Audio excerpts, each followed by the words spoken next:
Nesse exemplo, nós temos uma polia e um peso suspenso por uma corda que passa na periferia dessa polia. Então, a corda passa através do canal da polia e essa corda está tangenciando a polia, pois ela passa através do seu canal. Nesse problema, nós queremos encontrar a força de tração dessa corda e a aceleração linear. Claro que nós vamos encontrar a aceleração angular para encontrar a aceleração linear. Primeiro, vamos calcular o momento de inércia em relação ao ponto O. Então, vamos pegar a massa de 60 kg, o raio de giração de 0,25 e, com isso, calcular o momento de inércia, que vai ser igual a 3,75 kg vezes metros ao quadrado. Na sequência, nós vamos aplicar as equações do movimento. Somatório de forças na direção y e somatório de momento em relação ao ponto O, ou seja, em relação ao ponto de giro. Quando nós estamos analisando o somatório de momento na direção vertical, nós vamos ter a força-peso do bloco, sendo que o bloco pesa 20 kg.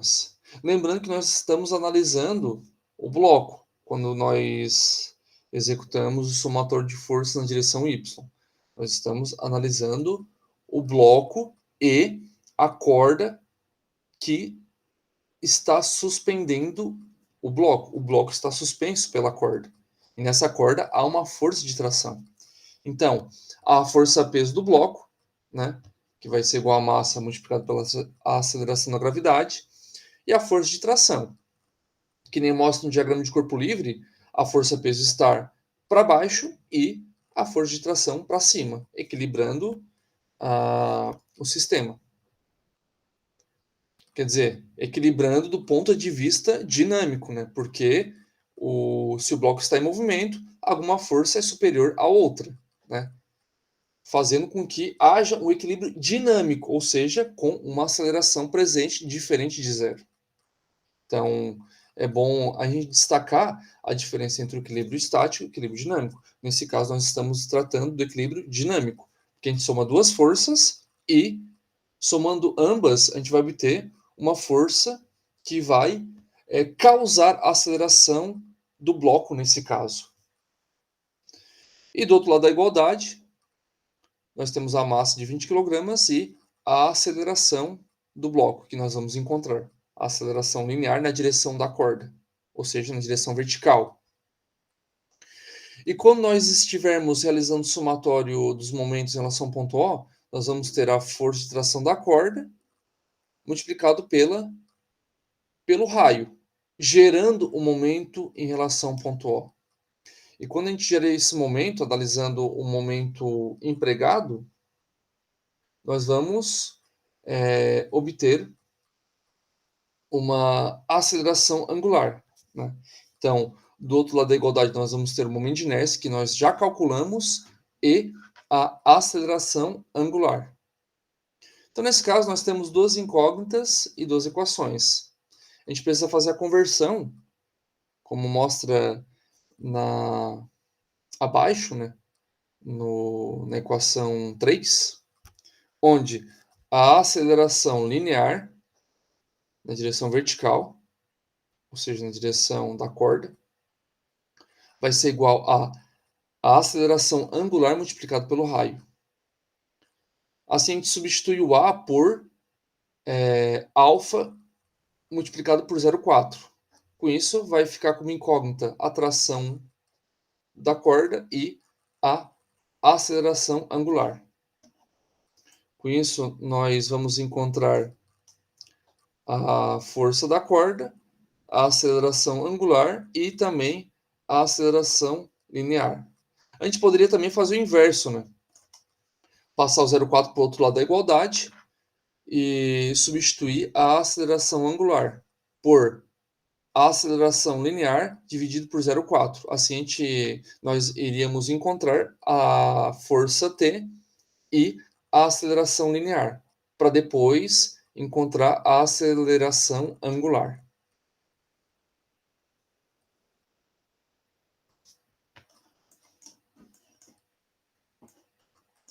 Nós podemos fazer uma análise também, fazendo o somatório dos momentos em relação ao ponto O igual ao somatório dos momentos dinâmicos em relação ao ponto O. Isso vai ficar para vocês fazerem em casa.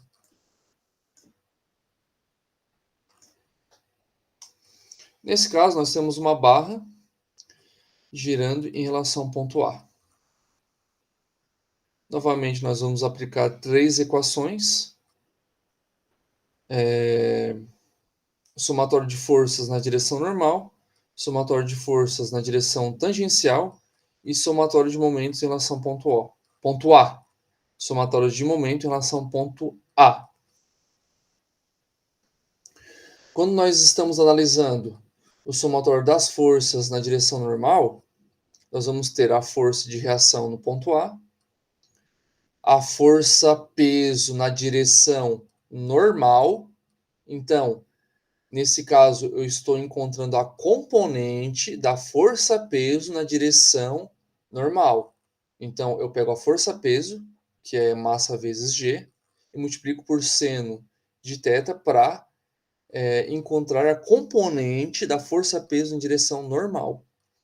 E do outro lado da igualdade, nós vamos ter a massa multiplicado pela a aceleração normal.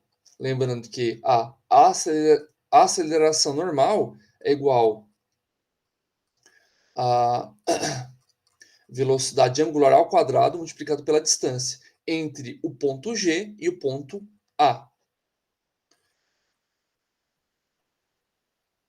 Vamos realizar o somatório de forças na direção tangencial. Nesse caso, nós vamos ter a força tangencial no ponto a força peso na direção tangencial. Então, nós vamos pegar a força peso, que é massa vezes o G, m vezes G, e multiplicar por cosseno de θ para ter a força peso na direção tangencial. Igual, então, no outro lado da igualdade, nós vamos ter a massa multiplicado pela a aceleração tangencial. E a aceleração tangencial é igual a aceleração angular multiplicado pela distância entre o ponto G e o ponto A. E na terceira equação, nós vamos ter o somatório de momento em relação ao ponto A igual ao momento de inércia multiplicado pela a aceleração angular. Então, nós temos a força peso, que é m vezes g, multiplicado por cosseno de θ, ou seja, nós estamos colocando na direção tangencial, e multiplicando pela distância entre o ponto G e o ponto A, para encontrar o momento que essa força-peso gera em relação ao ponto A. Então, eu coloco a força-peso na direção perpendicular à barra, de forma que eu possa encontrar o momento que essa força-peso gera em relação ao ponto A. Porque a força-peso na direção normal, quando eu poderia introduzir no lado esquerdo da igualdade a força, a componente normal da força-peso. Entretanto, a distância seria zero. Por isso que não aparece. Porque quando eu pego a força-peso na direção normal e multiplico por uma distância, essa distância vai ser igual a zero. Então não entra. Agora, quando eu pego a força-peso na direção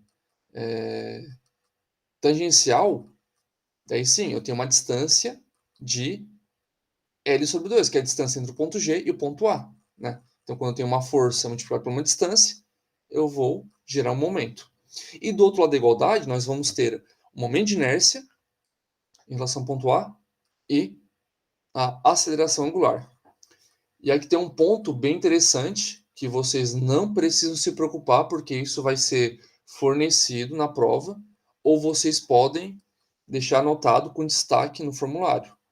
Mas para não gerar confusão, eu posso fornecer e destacar na prova que, no outro exemplo que eu mostrei, apareceu que o momento de inércia era igual a m vezes L ao quadrado sobre 12. Qual a diferença nesse caso? Naquele caso anterior, eu estava analisando em relação à extremidade. Nesse caso, não. Nesse caso, eu estou analisando em relação ao ponto G.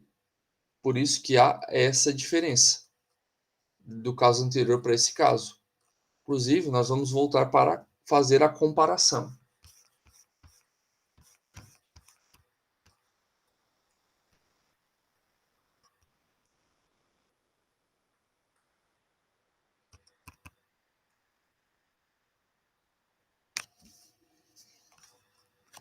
Então, nesse caso, nós calculamos o momento de inércia. Na verdade, é o contrário do que eu falei. Então, retificando a minha fala, é o contrário. M vezes L ao quadrado sobre 12 é o momento de inércia em relação ao ponto G. Então, nesse caso, eu estou analisando o momento de inércia em relação ao ponto G.